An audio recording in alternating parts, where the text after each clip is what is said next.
Started talking about this because of what's going on with Aaron Hernandez right now. Yeah. And it's a terrible, tragic, awful, awful thing that's going on. I know you're a football guy, too. You follow the game. You do broadcast games. I've done the NFL. Yeah, you do a lot of different things.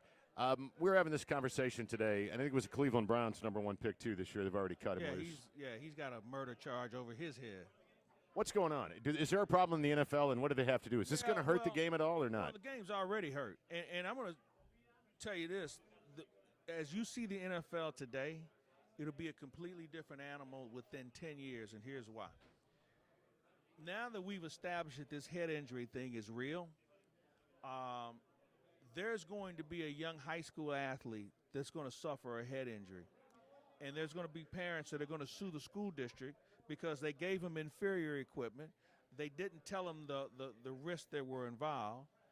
And that person is going to sue the district. And the insurance company is going to have to write out a big check. And then the next day, the insurance company is going to drop that school district. And once you start to see school districts not being able to get covered, then you won't have football. So if you don't have football, that means there are going to be less players to choose from, which means it's going to be even more competitive, which I'm not sure is good for the game. Now, with that said, the NFL is going to have to draw a line and say, you know what, we're not taking any more bad guys. If you have any sort of checkered past, we need to monitor you at a level that's almost unbearable and in some cases unacceptable because we can't have this. Some of these guys come in with a criminal element that follows them. And the NFL has tried with their seminars and the punishments and things of that nature, but they're going to have to ratchet it up a notch and do a better job at qualifying these athletes while in college and quit worrying about sweeping things under the table when they had a blemish on their record with regard to a run-in on campus and things of that nature. So it's going to take more of a concerted effort, not only by the NFL, but also the NCAA, which is going to be in some big trouble here once this judge rules on. If they rule a class action suit on the O'Bannon situation, the NCAA is done. Kiss it, goodbye, their history, and then total anarchy will take place. Now, for those who don't know what you're referring to, please bring us up to date on that. Ed O'Bannon, former player at UCLA, filed a suit against the NCAA for them using his likeness in video games and his jersey and all the other things that had his name attached to it, and he didn't receive one thin dime. There have been other athletes that have since gotten involved with this case. So there was like 20 at one point. Now they're up to a few thousand who now want to get on board, who feel like this is an injustice. And there's a judge in Northern California who is deciding on if this becomes a class action suit or is this going to be a case-by-case individual lawsuit. If it's a class action suit, then the NCAA can't fight it because there's just too much at stake. And if that's the case, then they'll be done as we know them as being the governing body for college sports. Wipe it out. Okay, and we're talking about the Hernandez thing, the NFL, and disciplinary problems and other things. But the thing with Hernandez, everybody knew this guy had baggage, okay? And if the New England Patriots couldn't clean his act up with as strict and as disciplined as they try and run things, then who can? So does that mean you might be a good player but a bad person? I think that's what it says. So maybe the league has to say, guess what?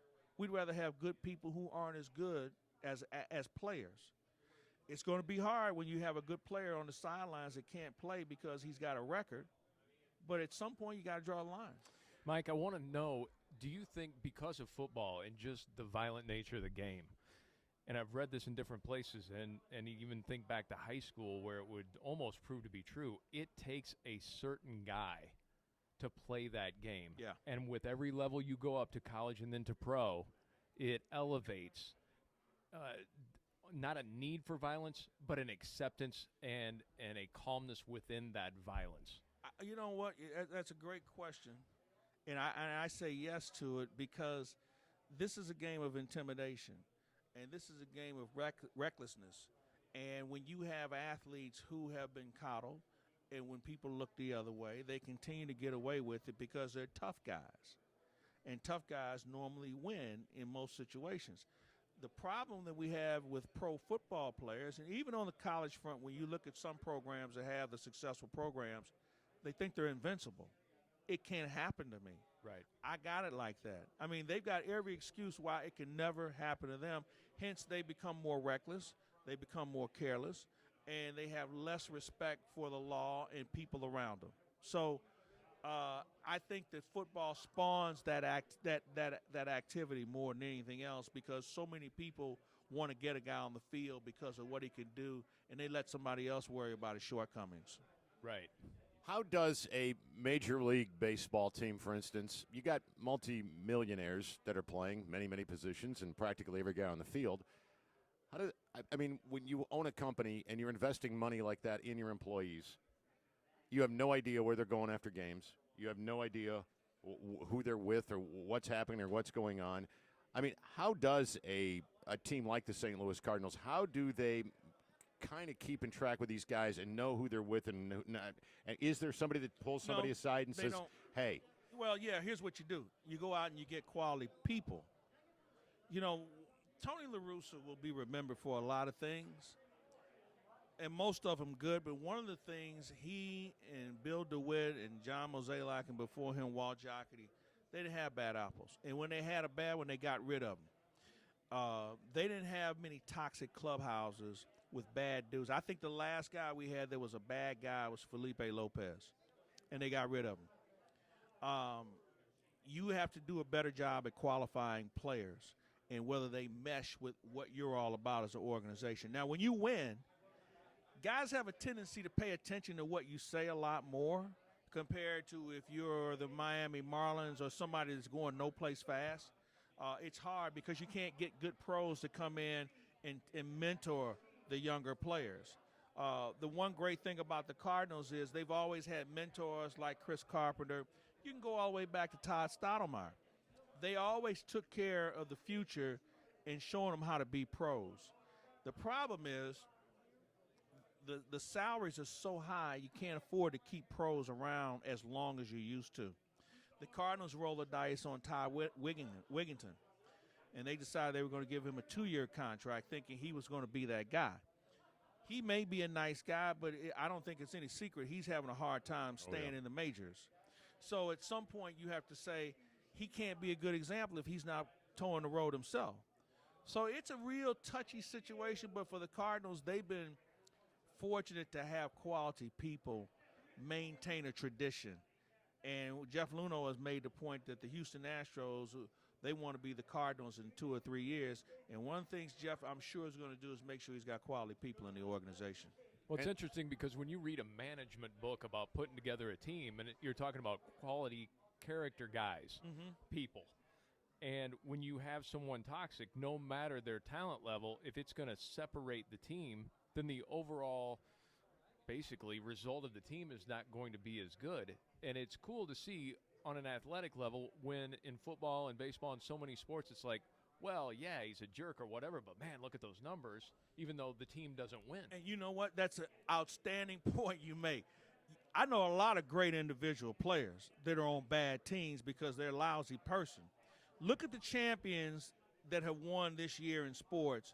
And for every team, if it's Miami, I can show you Juwan Howard. If it's the Chicago Blackhawks, I'll give you Jamal Mayers. If it's the San Francisco Giants, I'll give you Scudero. Or I'll give you, Buster Posey's a really young guy. But I'll give you Sergio Romo. I mean, every team has got a pro somewhere that keeps everybody else in line with regard to respecting the game and doing it the right way. I can show you a lot of teams that say, boy, he's a great player, but he's a dog. Or I'll show you a team with a collection of players, but they got some bad apples along the way. Gosh, you wouldn't be talking about the Chicago Cubs, would you? They got a little work to do. They got a little work to do. And, you know, the problem that they have is that they have to make sure they protect their investments like a Castro, like Rizzo, Barney, and make sure they don't bring in bad guys just to fill a spot. Like they had Ian Stewart, who decided that he was going to make $2 million whether he was in the big leagues or the minors. You can't have those guys. Guy hitting 165 at AAA. And bitching about not being called up to the team. So you got to make sure that you have guys that get it and are pros. They're hard to come by because of the money that's being made. But I'll tell you something. I'd be willing to spend extra dough on a pro than going out getting a high-priced guy that could be a dog. Another A-Rod. All right, we will take a break. We'll be right back. We're here at the Silver Bullet in East Peoria. Mike Clayborn, fine broadcaster, St. Louis Cardinals.